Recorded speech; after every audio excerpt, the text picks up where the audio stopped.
छत्रपती शिवाजी महाराज भारतीय घटनेचे शिल्पकार परमपूज्य डॉक्टर बाबासाहेब आंबेडकर,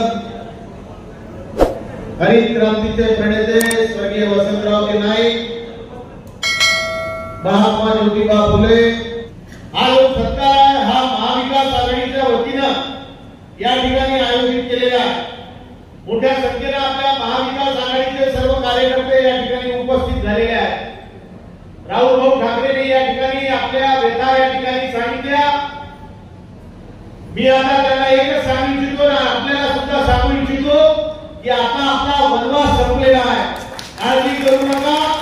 आता जे काही या ठिकाणी गुंडेशाही, जे काही बदमाशाही आणि या ठिकाणच्या अधिकाऱ्यांना एक तर्फी काम करण्याचा जी सवय लागलेली आहे, ते सवय संजय देशमुख मोडून काढल्याशिवाय राहणार नाही।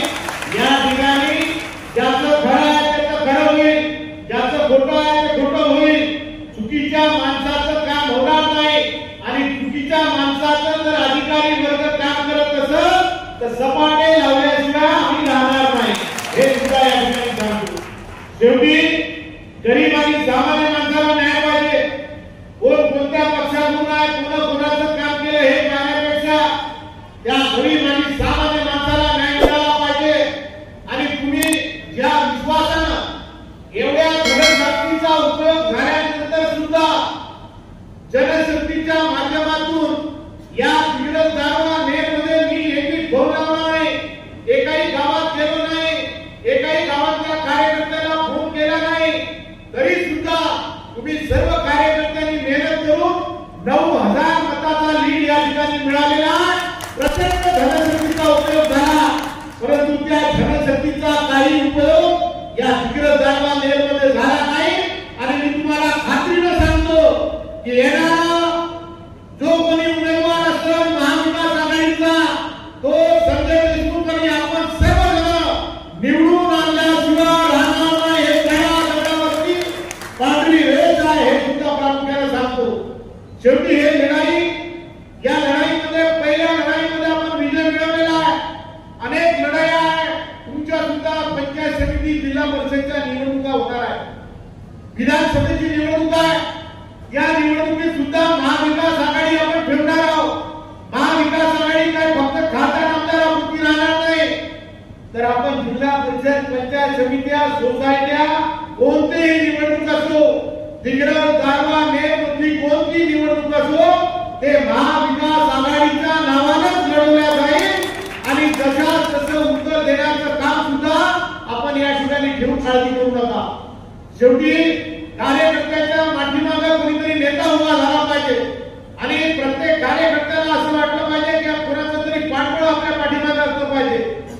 या ठिकाणी काम करत असताना अनेक लोकांना मान सन्मान मिळाला नाही, कोणाला मी फोन केला नाही, कोणाला आदर सत्कार दिला नाही, तरी सुद्धा कोणत्याही कार्यकर्त्यानं एक पैशाची नाराजी या ठिकाणी ठेवली नाही। स्वतःहून स्वतःच्या घरच्या पैसा गाडी करून स्वतः हे सर्व कार्यकर्ते तिन्ही पक्षाचे फिरले। याच्यापेक्षा तुम्ही अभिमानाची गोष्ट आमच्यासाठी काय पाहिजे? तुम्ही जे काही घाम गाळलेला आहे, तुम्ही जे काही मेहनत केलेली आहे, तुम्ही माझ्यासाठी एवढं टीलभर दिलं असेल तर संजय देशमुख तुमच्यासाठी हातभर केल्याचं राहणार नाही, हे सुद्धा प्रामुख्याने या ठिकाणी सांगतो।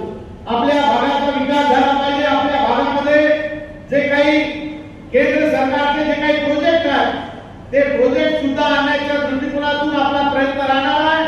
विद्यार्थी मित्रांना सुद्धा नवीन कॉलेजेस या ठिकाणी आले पाहिजे, या लोकांना घरच्या भाकरीवर शिक्षण मिळालं पाहिजे। नर्सिंग कॉलेज असो, बाकीचे अनेक कॉलेजेस असो, आपल्यासाठी आनंदाची गोष्ट आहे की या ठिकाणी स्कॉलरशिपच्या माध्यमातून आमच्या गरीब आणि सामान्य विद्यार्थ्यांना स्कॉलरशिप मिळाली पाहिजे, त्यांना सुद्धा न्याय मिळाला पाहिजे। आता महिलांना या ठिकाणी मोफत शिक्षणाचं घोषणा झालेली आहे, परंतु ही घोषणा झाली असली तरी सर्वसामान्य आमच्या विद्यार्थी महिलांना त्यांना सुद्धा न्याय मिळवून देण्याच्या दृष्टिकोनातून आमचा सातत्याने या ठिकाणी प्रयत्न राहणार आहे। या ठिकाणी जी काही नीटची परीक्षा मागच्या वेळेस झाली, त्या नीटच्या परीक्षेमध्ये जो काही गोंधळ उडाला, जे काही केंद्र सरकारने नीट परीक्षा घेतली, परंतु विद्यार्थ्यांमध्ये संभ्रमाचं वातावरण तयार झालं। नीट सारखी परीक्षा तर या देशाचे पंतप्रधान मोदी साहेब काय करत आहे, या देशाचे यंत्रणा केंद्र सरकार काय करत आहे.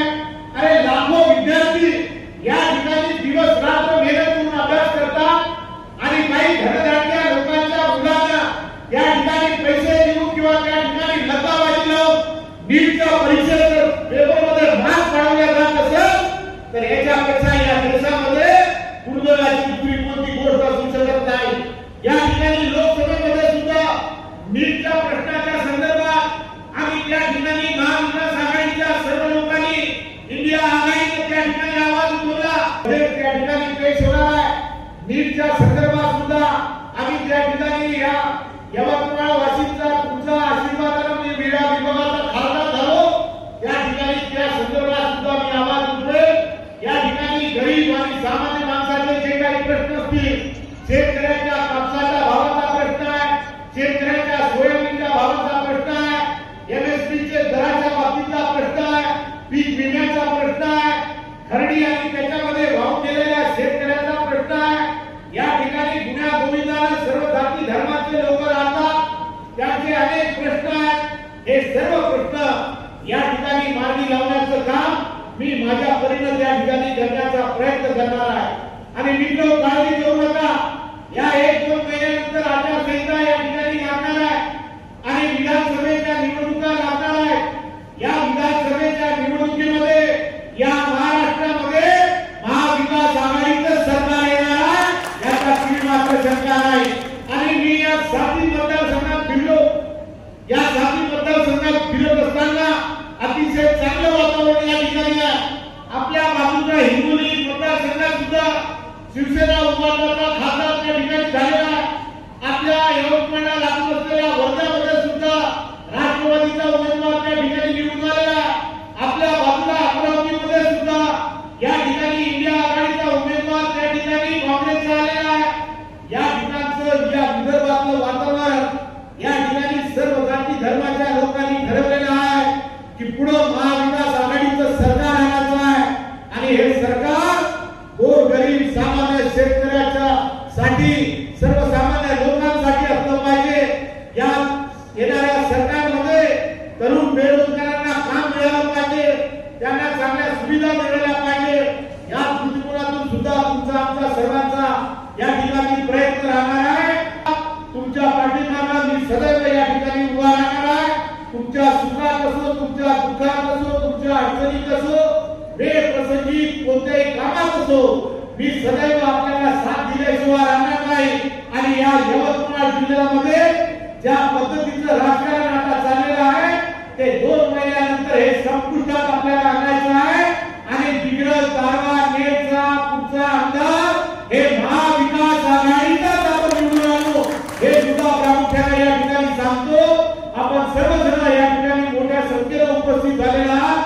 आपल्या सर्वांचा आशीर्वाद, आपल्या सर्वांचं सहकार्य या ठिकाणी मला लाभलेलं आहे. त्याबद्दल सुद्धा आपल्या सर्वांचा आभार व्यक्त करतो. सर्व विद्यार्थी मित्रांना सुद्धा या ठिकाणी खूप खूप शुभेच्छा देतो.